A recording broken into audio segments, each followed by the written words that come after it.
ఇప్పటివరకు జరిగిందంతా చూశాను అధ్యక్ష. నేను కూడా శాసనసభ్యునై 2 సంవత్సరాలు, 20 ఏళ్ళు కాలేదు, కొందరిలాగా 30 ఏళ్ళు. ఒక అధ్యక్ష, నేను ఏమంటున్నానంటే, నేను మాట్లాడేటప్పుడు ప్రభుత్వ ఆధ్వర్యంలోనే ఫ్యాక్టరీ పెట్టండి, దయచేసి అన్నిటికీ ఆ పేరు పెడుతున్నారు కాబట్టి ఒక మహిళ ఒక నువ్వు ఒక నిమిషం కదా, నేను చెప్పింది నేను మాట్లాడి తప్పు మాట్లాడని చెప్తున్నా కదా. నేనే ఈరోజు అధ్యక్ష నేను మాట్లాడేటప్పుడు ఏమన్నానంటే, ఏం తప్పు మాట్లాడలేదు చెప్తున్నాను.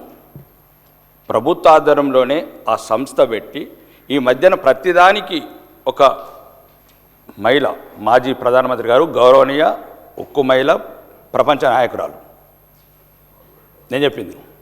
ఈ వారం రోజులలో కూడా మీరు దయచేసి రాకేష్ రెడ్డి ఏంటంటే ఒక వారం రోజులలో 2-3 ఇంటర్వ్యూలు ఇచ్చినాం. దాంట్లో ఉక్కు మహిళ 18 సంవత్సరాలు ప్రధానమంత్రి చేసిన ఇందిరాగాంధీ గురించి కూడా నేను ఒక్కనే మాట్లాడిన తెలంగాణలో.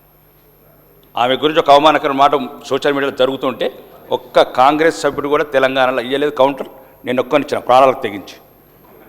ప్రాణాలు కావాలంటే వీడియో తీసుకొచ్చి మీరు ప్లే చేయండి మొత్తం అసెంబ్లీలో. నేను ఒక్కనే మాట్లాడిన అధ్యక్ష. మాకు రక్తం మరిగిపోతున్నది, కొందరు అభ్యంతరకరంగా మాట్లాడుతున్నారు.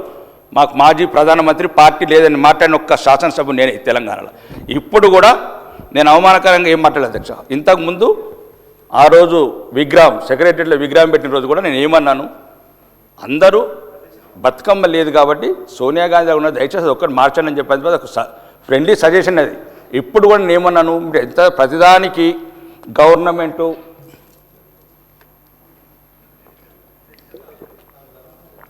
ఇప్పుడు ఇంతకుముందు ప్రభుత్వ పథకాలు ఏదైనా కానీ ఇందిరమ్మ పేరు పెడుతున్నారు కాబట్టి దయచేసి దీనికి పెట్టద్దని చెప్పాను అధ్యక్ష. నేను దాన్ని తప్పేం లేదు అధ్యక్ష. నేను ఆమె మీ కాంగ్రెస్కే కాదు అధ్యక్ష, దేశానికి మాజీ ప్రధానమంత్రి,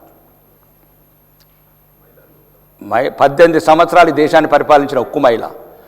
ఒకవేళ అధ్యక్ష ఒక్క నిమిషం, మీరు 65 మంది శాసనసభ్యులు ఉన్నారు, ఒక్కరు కూడా ఖండించలేదు. నేను ఒక్కరిని ఖండించిన తెలంగాణలో శాసనసభ్యుని. బయట మాట్లాడినవి కూడా సోషల్ మీడియాలో అభ్యంతరకరంగా ఉంటే మాజీ ప్రధాని పట్ల నేను రక్తం మరిగిపోతున్నది అని నేను చెప్పిన ఇంటర్వ్యూలో. నేను ఏమంటున్నాను, నేను తప్పు మాట్లాడలేదు అధ్యక్ష, నేను ఏమని పెట్టద్దు అని చెప్పాను. కాబట్టి దయచేసి నేను అలా మేము తప్పు మాట్లాడి నేను క్షమాపణ కూడా నేను సిద్ధంగా ఉన్నాం. మేము మీలాగా 5 సార్లు ఎమ్మెల్యేలో దొరల కుటుంబాల్లో పుట్టలేదు. ఒకసారి క్షమాపణ కొడితే మాకు ఏమవుతుంది? సత్తమా? నేను అట్లేదు అధ్యక్ష, నేను అట్లేదు. నేను ఏమన్నానంటే, మీరు ప్రభుత్వ ఆధారంలో ఫ్యాక్టరీ పెడితే దయచేసి ఇందిరమ్మ ఇల్లు ప్రతిదానికి స్కీమ్ పేర్లు పెడుతున్నారు కాబట్టి రొటీన్గా అట్లా పెట్టద్దు అని చెప్పాను అధ్యక్ష. ఇది ఒక డ్రింకు. ఇప్పుడు రామారావు గారు, ఎన్టీ రామారావు గారు మాజీ ముఖ్యమంత్రి గారు ఉన్నప్పుడు అధ్యక్ష వరుణ వాహిని పెట్టాడు.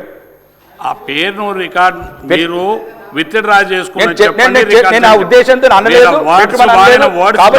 ఒకవేళ అది ఏమన్నా మీకు ఇబ్బందికరం ఉంటే నేను పెట్టద్దని చెప్పాను. మీరు ఎక్కడ పెడతారో అట్లా కాదు అధ్యక్ష, కాంగ్రెస్లు ఎక్కడ పెడతారో నేను గౌరవంతోనే అన్నాను. అది మీకు ఇబ్బంది అయితే నేను రెడీ ఉన్నాను అధ్యక్ష.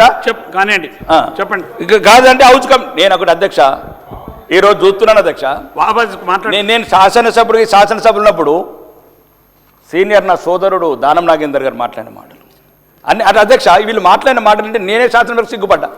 వీళ్ళు నన్ను చూసి సిగ్గుపడే అవసరం ఏమున్నది? వీళ్ళని చూసి నేను సిగ్గుపడ్డా.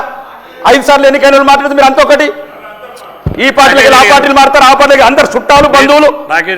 నేను అధ్యక్ష నేను అన్నదే, ఇక్కడ ఆర్గానిక్ వల్ల ఏదైతే ఉన్నదో అధ్యక్ష, దీనికి పేరు ఇప్పసారంటే అందరికి ఇబ్బంది ఉండొచ్చు. ఆ ఉక్కు మహిళ పట్ల, మాజీ ప్రధాని పట్ల నేను ఏ చెడు ఉద్దేశంతో మాట్లాడ అధ్యక్ష.